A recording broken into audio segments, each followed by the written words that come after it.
is enough said.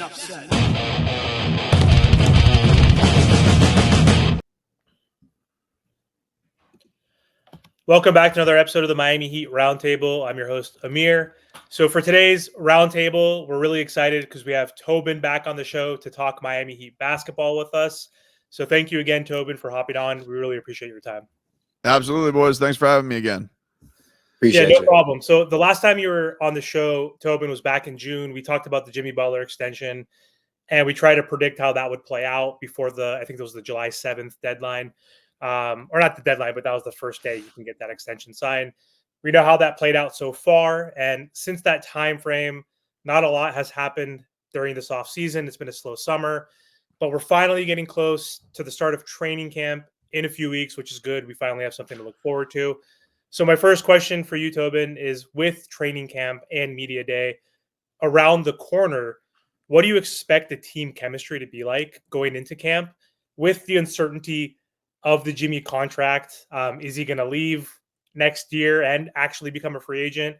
So we have been hearing that type of noise, as well as the noise of running it back for the sixth time and the front office believing, that we have enough if we're healthy. So just how do you think training camp's going to go?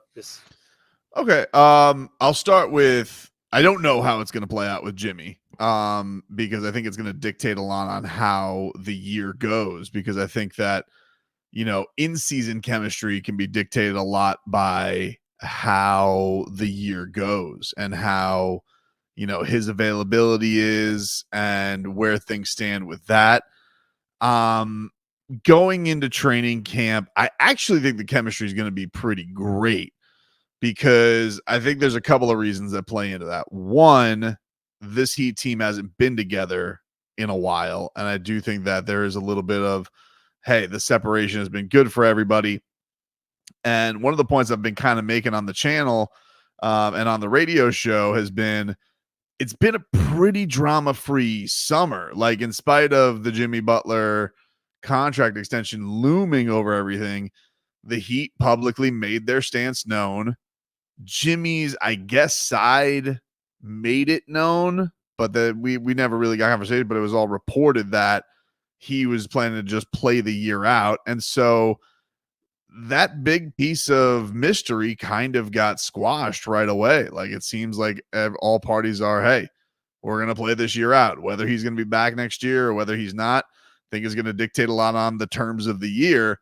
But there wasn't a lot of trade rumors. There wasn't a lot of trade fodder. You think to this point last year, Damian Lillard, I think I don't even know if he was traded yet. If he was, maybe it was a mere a week that it happened. And you had to think that, like, Tyler Herro and Jaime Jaquez and Nikola Jovic and all these guys, I remember getting to media day, and these are topics you have to ask them. These are things that they admitted, weighed on them heavily. And Tyler Herro's having to do subtweeting, and Nikola Jovic is telling media at the World Cup he doesn't want to be traded, and Jaime Jaquez is in commercial with Jimmy Butler, but he doesn't know if he's going to be here. So there was really none of that this summer, and I think that that's all going to lead to it being pretty good chemistry. That on top of, I think you got a good bed of young guys from the Summer League team that won the title that are excited to hit camp. I think they got some new undrafted guys that everybody's excited about. So I actually expect chemistry to be pretty good at training camp amongst everybody. I guess the one mystery with Jimmy will be,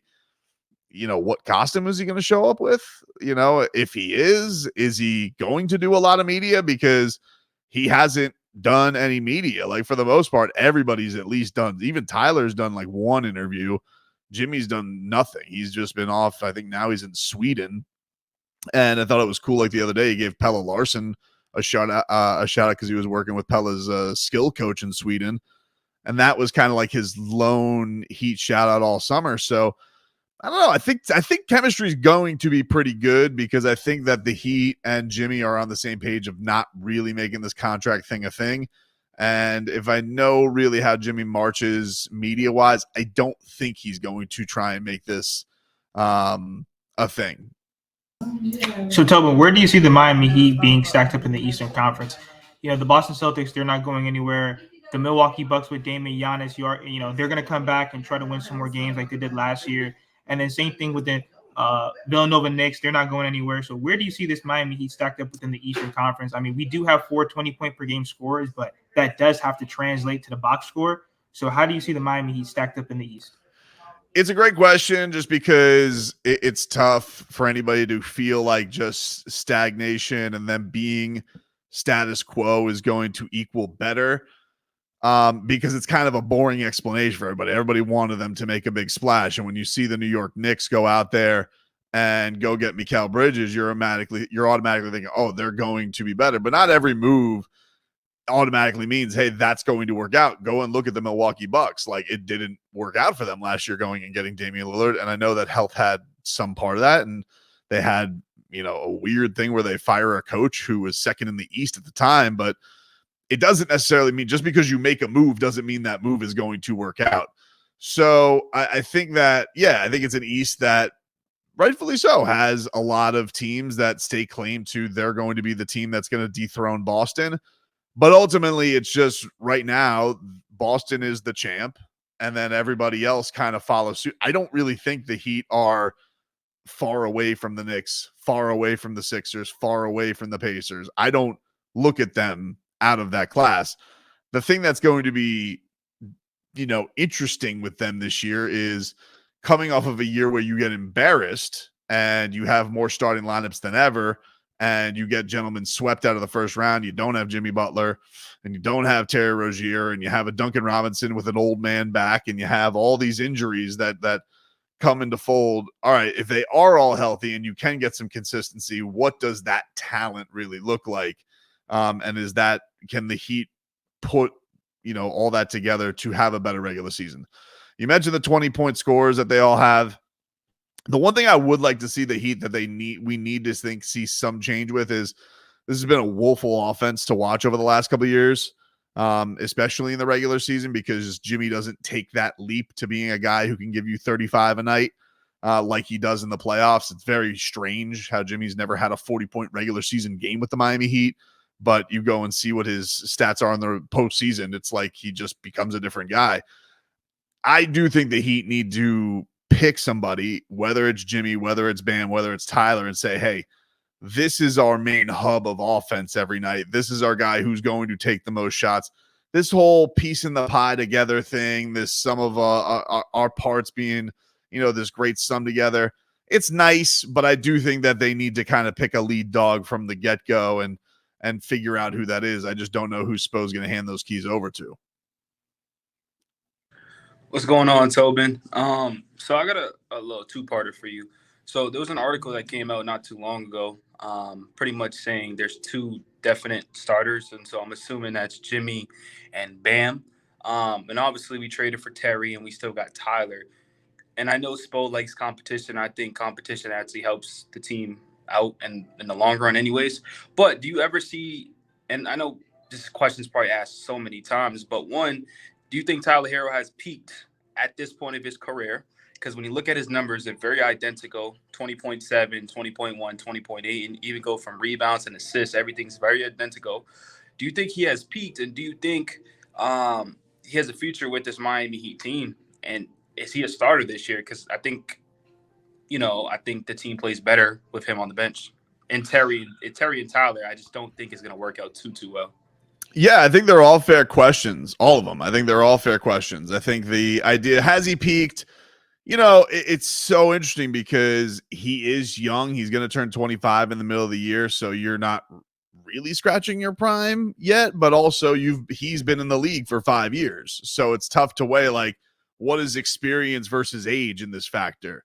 It's like, as a UFC fan, it's funny. I'm like, you think about a guy like Max Holloway, who had been in the UFC since he's 19. Like, is he an old man at 31? Like, is he a different type of player, or is he still young? Because, like, what's the magic number there? So has Tyler Herro peaked? I think the big question with him, honestly, more so than like, is he going to level up, is can the man physically handle a basketball season? It's a bigger question to me than his skill set, because I think he is a very good scorer. I think he's a deadly shooter. I think he's a very improved playmaker. We all know he's not the best defender, but I don't think of him as a lazy defender. I just don't think he's good at it. I think that, you've seen some games where he's gotten the passing lanes and he's made plays. And so I do think Tyler tries. He's a very good rebounder for his for his position. So I think Tyler's good, but the big thing with him is he has two issues. One, he doesn't look like he can physically hold up for a season. And two, when he gets into the playoffs, he feels like he is physically overwhelmed when teams really try and take him away. And he seems to short circuit. And you can look at it twofold, like the fact that he craves that much attention from defenders is kind of a nod to his skills, and everybody knows how ignitable that he is. But also, okay, well, what's the next switch when they do try and take stuff away? Is he ever going to make that leap to an all-star player who can still get his offense if, guys are bullying him a little bit and roughing him up? We've kind of done the Tyler Herro muscle comparison. I do think there is like an element of him that looks like he is thicker. Like, it's not even the arms I'm looking at. I'm like, all right, he looks like he's a little more stout. I'll get a better look at it, I guess, at media day in a couple of weeks to truly see if that's noticeable, because Instagram, it can be very, very tricky with how people can mess with those angles. So I think the bigger question for Tyler, more so than has he peaked, is can he physically hold up? I think the skills are there, but I'm more concerned about him and his body. For the idea is, okay, should he start? And the competition they're going into this thing. I think it's a fair question.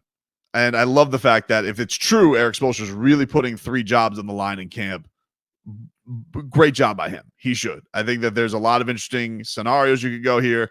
I think, Udonis has them, though he got kind of reprimanded by the organization, by Pat Riley, at his tongue-in-cheek at the State of the Heat, where he says, hey, UD needs to kind of keep his stuff in-house with him going on SportsCenter and saying that exact thing, that we're better with Tyler as a 6-man, which they were. They were a 1 seed. But do they really, do they want to go back to an old wound? Do they want to go back? Because they know that he's going to make a stink. Maybe not cry and whine about it, but anytime he is going to be asked about it, he's going to say he'd prefer to start. You know that he'd prefer to start. We all know kind of the answer to the question.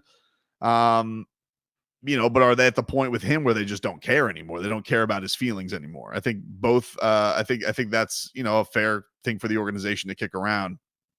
I kind of doubt that they're actually going to bench him. And Terry, would they do it with Terry? Terry's, I think they know would be less drama, because I think Terry is an element where he's just happy to be here. But then you're talking about, are you starting a backcourt of Duncan Robinson and Tyler Herro?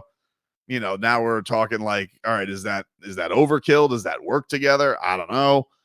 The one guy and the one piece that I think is really up for grabs is probably I kind of call it the big next to Bam, because people are so obsessed with this idea of Bam being a 4, because it can go either way. I think the job could go, it could stick with Nico and stick with Nikola Jovic, and so essentially Bam's still the center.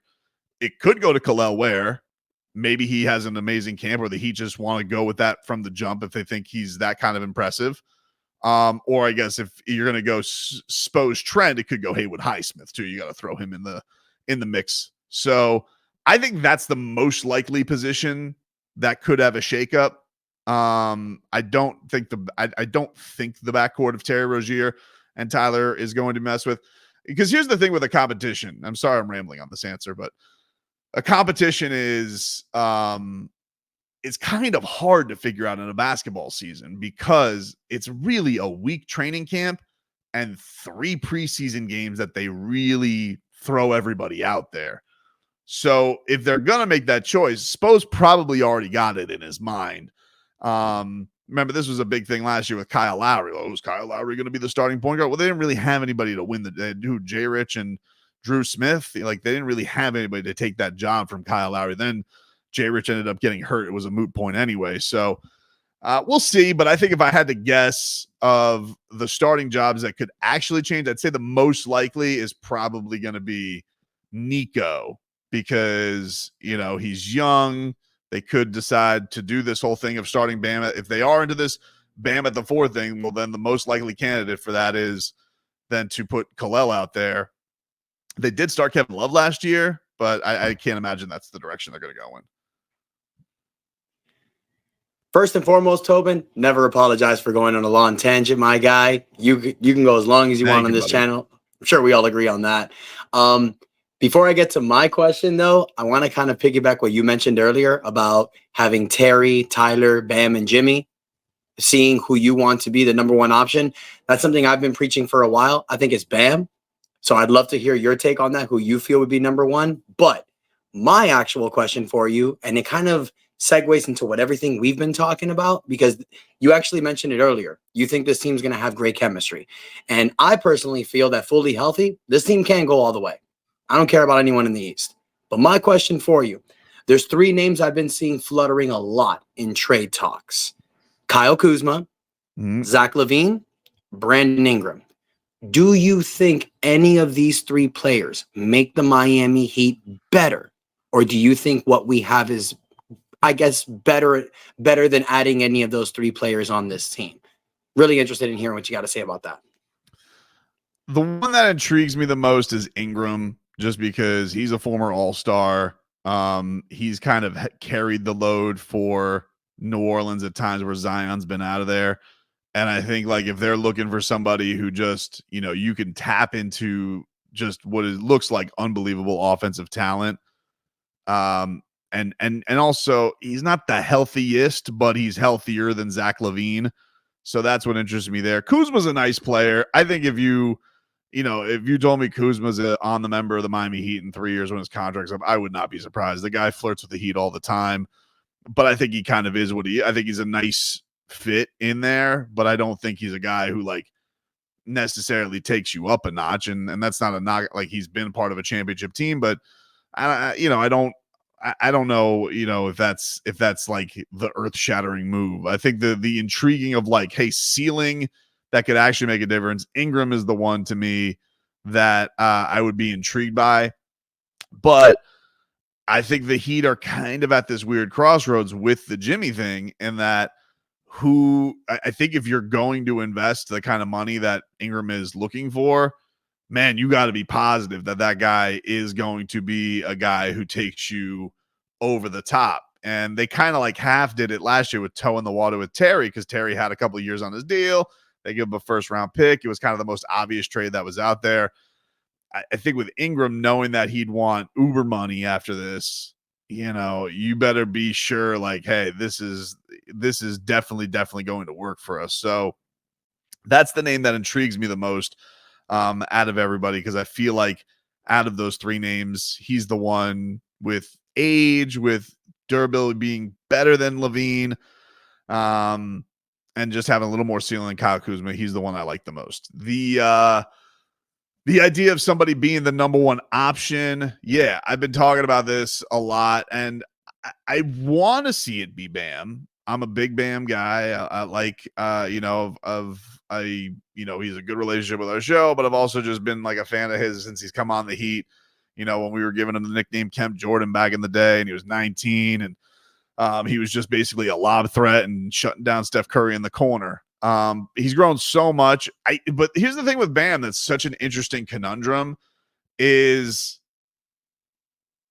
he is so Heat culture that sometimes I almost think it's a detriment to him, because he has this like he's like caught between UD and Dwayne Wade, and that D Wade almost needed Shaq to like push him, saying, no, you're the dude. And Bam, because he had a year where he was basically the grunt guy who did all the dirty work and got 30 seconds and had the Udonis Haslem, in his ear the entire time. And Udonis is legitimately like his big brother. And he feels like this harbinger of culture and is bathed in everything they do. I think it's tough for him to just say, hey, my team now, my team. I want to be the guy.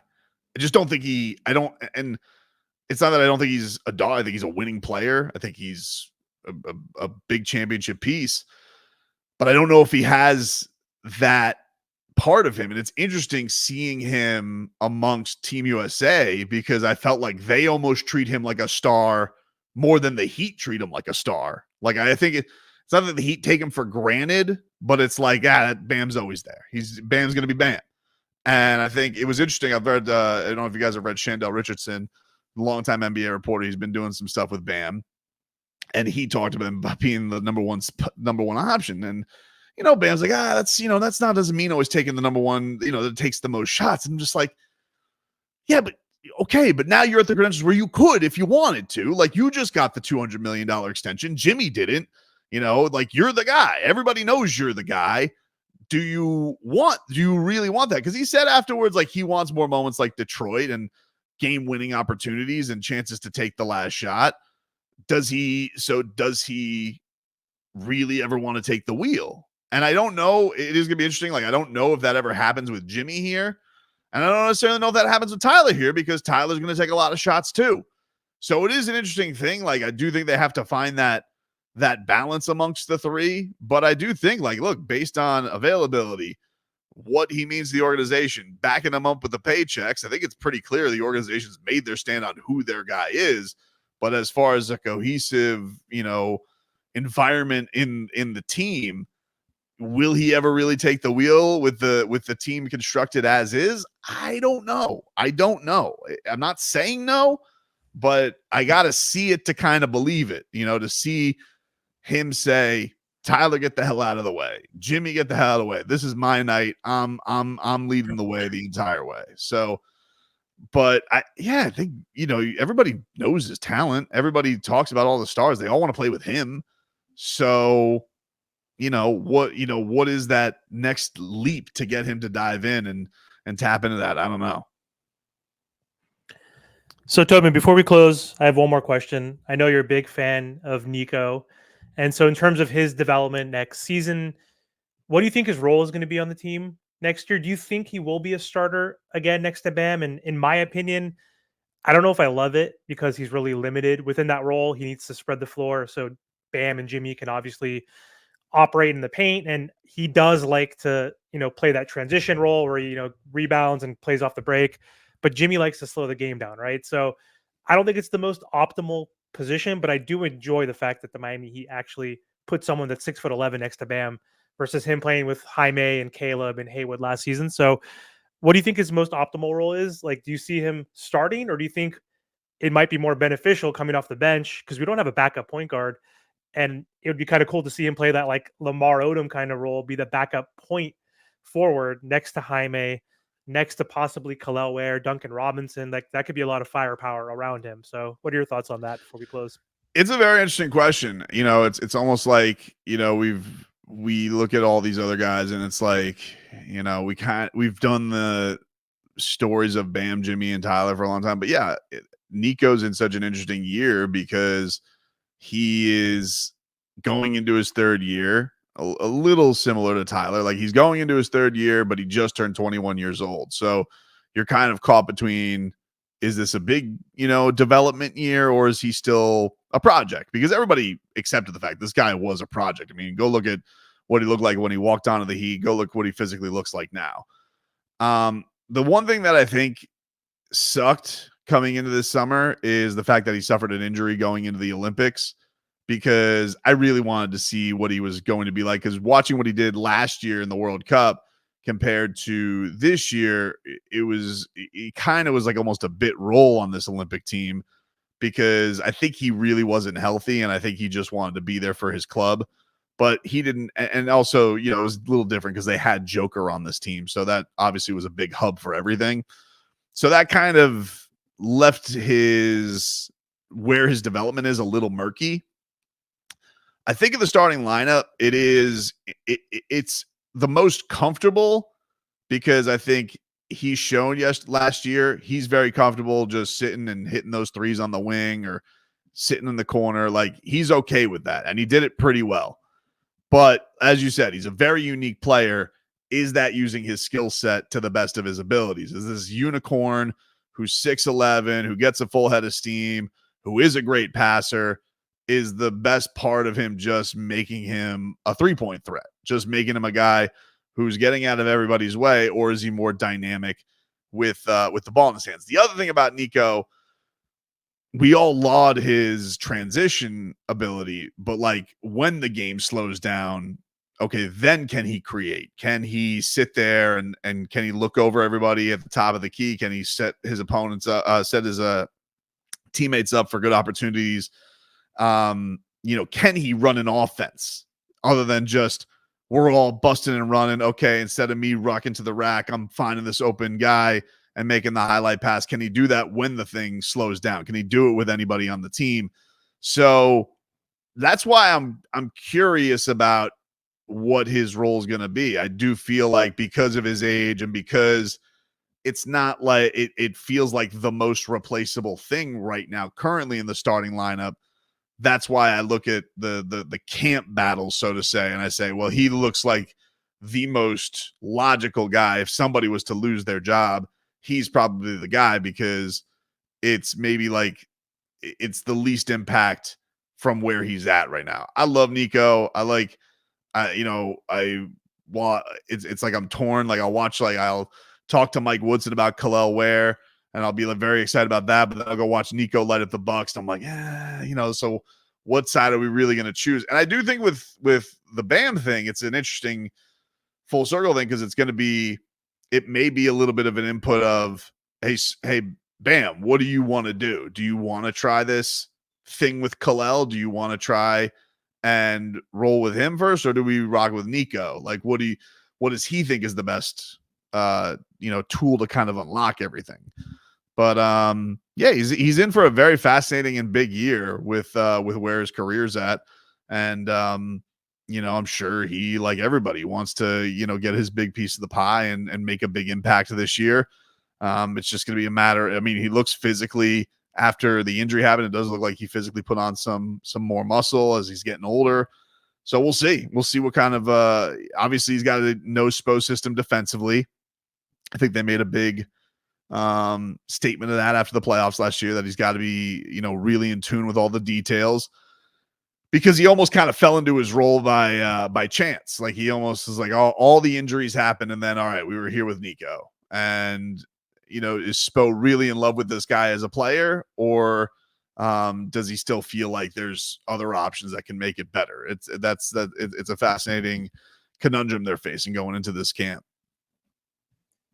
Yeah, he's only played 62 total. He hasn't even played a full 82 basically across 2 seasons. We know the first season he did have the back issue, but Spo traditionally doesn't play a lot of young players, especially when they're not ready on the defensive end, of course. Yeah, and that's going to be the interesting thing with the one thing with Khalil too is he's right in there with him. Like, okay, does he trust him? Like, is he going to trust Khalil to have everything locked up? Or does he feel like, hey, you go almost as soundwise, like go be a rim protector. Bam and Jimmy are going to go and cover these, like run it like that. I don't know. It's the one thing that's going to be cool is Eric Spoelstra having all of this time to kind of visualize it. This is not a quick turnaround. And while it is a lot of the same pieces, he does have some different pieces that he can tinker with and think of the ways to make this a bit of a different team and bring them a new dynamic. Yeah. I mean, depth should have been our strength last year, but we were the 4th most injured team. So the depth kept us afloat and kept us in the play-in. So hopefully Spo can leverage those new pieces that are going to be around Jimmy and Bam. And 37 different starting lineups, and we were still 10 games over 500 and made the playoffs. So just saying, I think we got this next year. Yeah, 3 games from the 4th seed or whatever it was, the 3rd seed. 4 games from the 2nd seed. Just saying. And we had 37 different starting lineups. The only teams that matched it were all tanking teams. And we were still 10 games over 500. So I'm excited for this season. Just saying, though. Exactly. So anyway, Tobin, thank you so much for hopping on and joining us once again. And so make sure everybody in the audience who's watching today, I'm sure you guys are already subscribed to Tobin's YouTube channel, but if you're not, go to the @Tobin Show on YouTube, subscribe to his channel, subscribe to all of our podcasts as well. Is there anywhere else you want to let the audience know where they can find you, Tobin? We'll be I mean we got my radio show as well with Leroy Horde on 560 WQAM, which is live every single day. Leroy. It's live from 10 a.m. to 2 p.m. and you guys any audience member can get in on the chat there as well, and they can interact with the show. So yeah, that's where you guys can find me. Awesome. Thank you so much again. Yeah, thanks for having me, guys. Enough said. Hey, Tobin, one more thing. Who you got? Sure. Marab or Sean O'Malley? I got O'Malley, but I could be swayed because we're having Marab on the show on Thursday, so we'll see. Maybe he gets my support. after coming on the show, because the show has been pretty good mojo for the fighters who come on, but I am worried a little bit about that size difference and the speed of O'Malley striking. But Merab's an animal, man. I think it's going to be a tough fight. He is, for sure. I'm going Merab. I'm going to O'Malley as well. Thanks again. You got it, boys. Thank you.